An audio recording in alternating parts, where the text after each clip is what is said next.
అందరికీ నమస్కారం అండి. నేను ఈరోజు మన దగ్గరలో ఉన్నటువంటి ఒక చారిత్రాత్మక ప్రదేశాన్ని సందర్శించాలన్నటువంటి ఉద్దేశంతో వీరబల్లి నుండి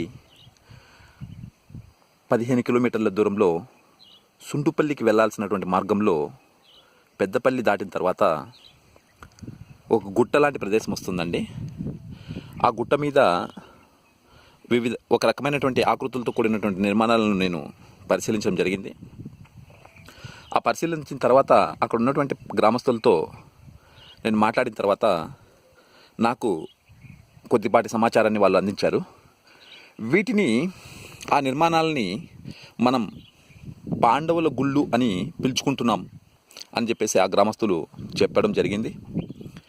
పాండవుల గుళ్ళు అని ఆ ప్రాంతం పరిశీలించాలనే ఉద్దేశంతో నేను ఇక్కడికి రావడం జరిగింది.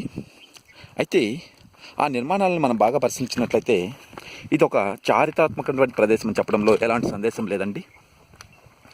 ఉదాహరణకి ఈ నిర్మాణాలు ఎలా ఉన్నాయంటే 4 వైపులా మనం ఇక్కడ చూడొచ్చు విజువల్స్లో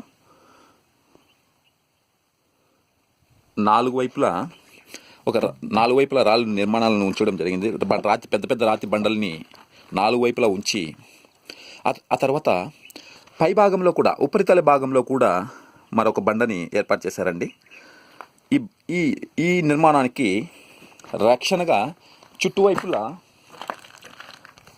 చుట్టూ పెద్ద పెద్ద బండల్ని ఒక విధమైనటువంటి ఆకారంలో ఆ బండల్ని చెక్కి ఇలా ఏర్పాటు చేశారండి. ఆ బండల్ని ఆ చతురస్రాకారమైనటువంటి నిర్మాణానికి చుట్టూ వలయాకారంలో ఈ యొక్క బండల్ని ఈ బండాకారాన్ని కూడా మనం బాగా గమనించవచ్చు. ఇలా ఏర్పాటు చేశారండి.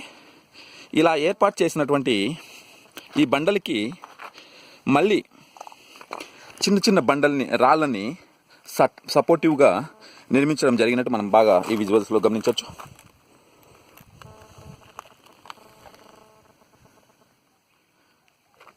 ఇలాంటి కన్స్ట్రక్షన్స్, ఇలాంటి పురాతనటువంటి నిర్మాణం మన ప్రాంతంలో బహుశా ఇంతకంటే పురాతనమైనది మరొకటి లేదని నేను చెప్తాను. ఇక్కడ ఉన్నటువంటి ఈ బండల్ని మనం బాగా పరిశీలించినట్లయితే ప్రతి బండ కూడా మెత్తగా మనం కొద్దిపాటి శక్తి అట్లా ఉపయోగించినట్లయితే పొడి అయ్యే అవకాశం, పిండి అయిపోతుందండి. మరి బహుశా ఈ నిర్మాణాలు పాండవులు చేశారో, ఒకవేళ పాండవులు చేసినట్లయితే ఎందుకోసం చేశారు, ఎందుకోసం ఇలా నిర్మాణాలు కొనసాగించారనేది కూడా ఇక్కడ ఎలాంటి ఆధారాలు లేవండి. చారిత్రాత్మక అంటే లిఖితపూర్వక ఆధారాలు కానీ ఇలాంటివి లేవు. కానీ ఈ గుట్ట ప్రదేశంలో ఇలాంటి నిర్మాణాలు ఎందుకు చేశారనేది మాత్రం ఖచ్చితంగా ఆలోచింపజేసేటటువంటి అంశం అండి. మనం బాగా పరిశీలించినట్లయితే పాండవులు ఈ ప్రదేశంలో సంచరించారనడానికి బహుశా ఇవి ఆధారాలు కావో నేనైతే నిర్ధారించలేను. కానీ ఈ నిర్మాణాలని పురావస్తు శాఖ కానీ దీనికి సంబంధించిన విభాగాలు కానీ పరిశీలించినట్లయితే చరిత్ర అనేది ఈ ప్రాంతంలో కూడా అంటే గతంలో అంటే పురాతన కాలంలో మనం చెప్పుకున్నటువంటి ఇతిహాసాల్లో కూడా ఈ ప్రాంతానికి ఒక చరిత్ర ఉందనేది మనం బాగా గమనించవచ్చండి. అయితే ఈ నిర్మాణం యొక్క ముఖ్య ఉద్దేశం మనకైతే తెలియదు. కానీ ఈ నిర్మాణాలన్నింటినీ చాలామంది ఇక్కడ ఉన్నటువంటి స్థానికులు